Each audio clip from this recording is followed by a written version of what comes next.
Hello, this is going to be an introduction to BA Honours Art Direction and Visual Effects.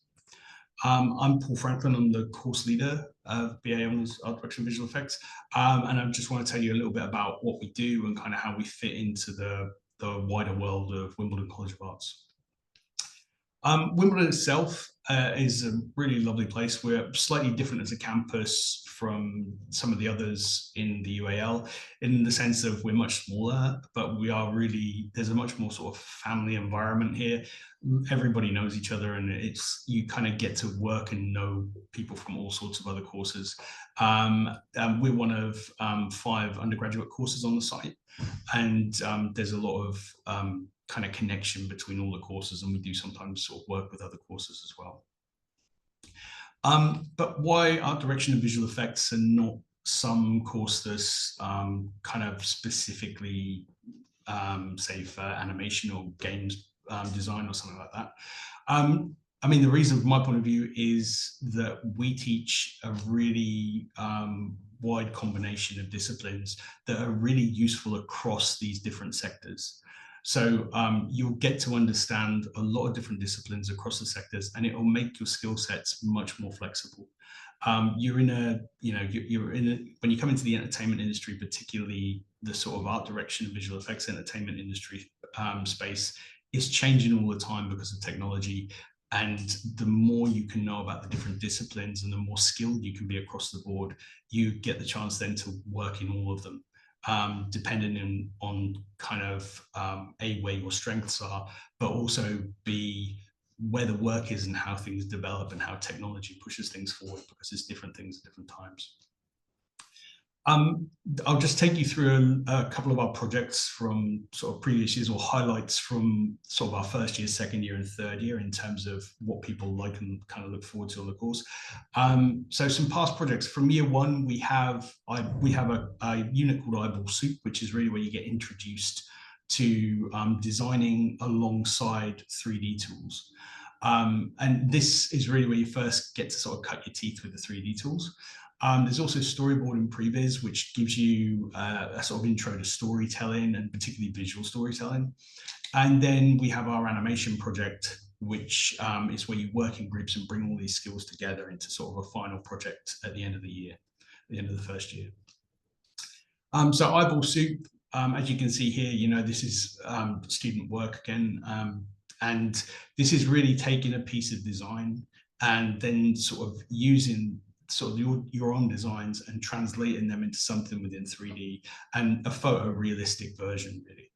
And by this point, you'll have been using 3D software for sort of about 5 to 10 weeks.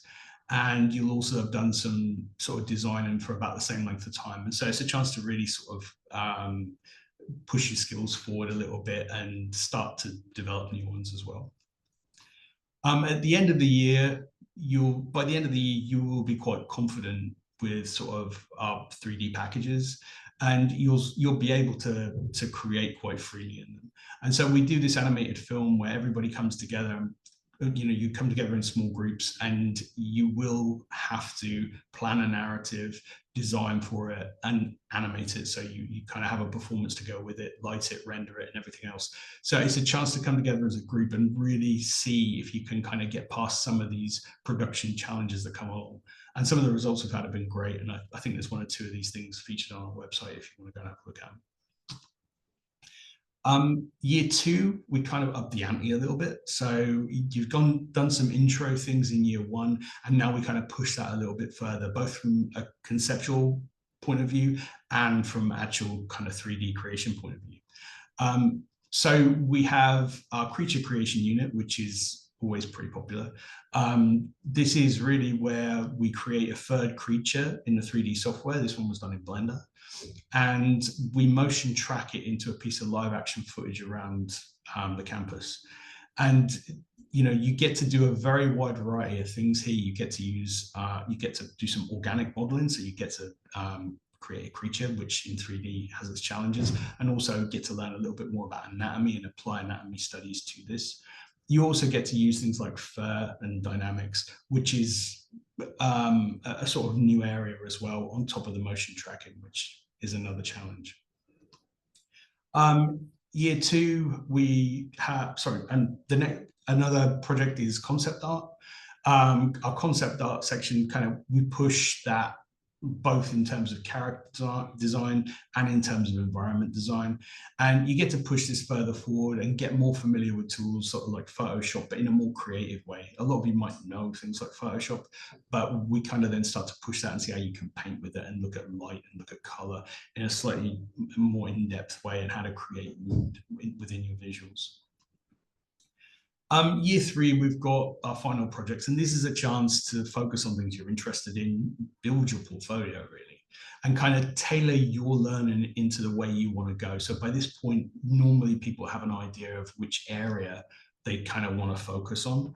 And so you can start to reach out to industry in these places, and we support you in doing that. You get a chance to exhibit your skills at the end of the year show. So there's kind of a place where we have sort of industry people coming to see the show. And as a third year, you will get to exhibit your portfolio as such there. And you get to learn a broader range of skills and software here because you can focus down on the things you really are interested in. You know, some of the work here, I mean, this one done by Madeem. She went on actually she was very interested in animation design and did some really sort of cool, very highly designed visuals that are sort of aimed at that. And then Emily Waters here, she was very interested in lighting. And so hers was very lighting based, and she ended up getting an apprenticeship with Industrial Light and Magic, where she's gone on to kind of do her apprenticeship there and work on shows. So, I mean, how do you get to us? Your application and sort of what we're looking for in an application, really.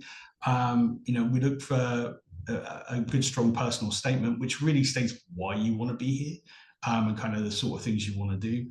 And we're also looking for a portfolio that shows your creativity. We want to show that you're a creative first and foremost, and that, you know, that's what you like to do even in your own time. Ideally, there would be sort of a mixture of things like life drawing, kind of environment drawing in this. But again, there's no sort of fast rule for it. As long as whatever you've got in there, we can see that you're being creative and that you're, you know, it's something you're passionate about as well. And that whatever you do, we see a kind of a continual kind of development in that area. Additional opportunities on the course. So there are things like work placements, which come up from time to time. We also have the Diploma in Professional Studies. So this is the DPS year, which is done between years 2 and 3. And this is where you get a chance to take a year away, so to speak, and go and work in the industry for a year, in different aspects of the industry. This gives you additional credits, and you will get a certificate at the end of this to say that you've accomplished this, and then you return and complete your third year after taking the year away. There's also a diploma in creative computing from the Creative Computing Institute. Some of our students have gone on to do this. It's a very a really good fit with some of the work that we do here, so it kind of works well.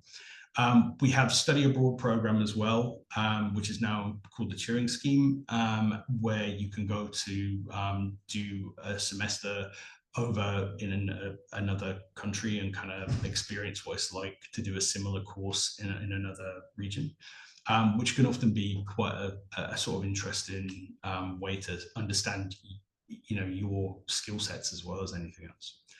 And there's advice from UAL Careers and Employability that, you know, can always help you at any stage of your career going through it.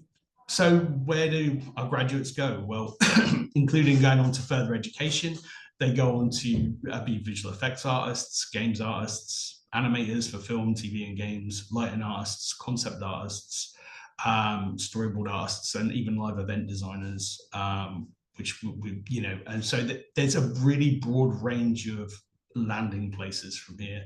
And this is because of the breadth of the course. You get a lot of skills, but they're all underpinned by some core fundamentals that apply to all of these aspects. So this is why, you know, this place is a really cool course to come to. Next steps, if you're interested in the course, please have a read of the course webpage and, you know, visit us on College Open Days. You can find out from sort of our representatives here when they are. And there's also portfolio advice on the webpage, and inquire with UCAS as well. You have to get your UCAS application in for this. And there's also scholarship search tools and things, and financial support is available. So they'll tell you what financial support is available. Follow us on Facebook and Instagram. And if you've got any questions, please contact Wimbledon Inquiries at arts.ac.uk. Thank you very much for watching.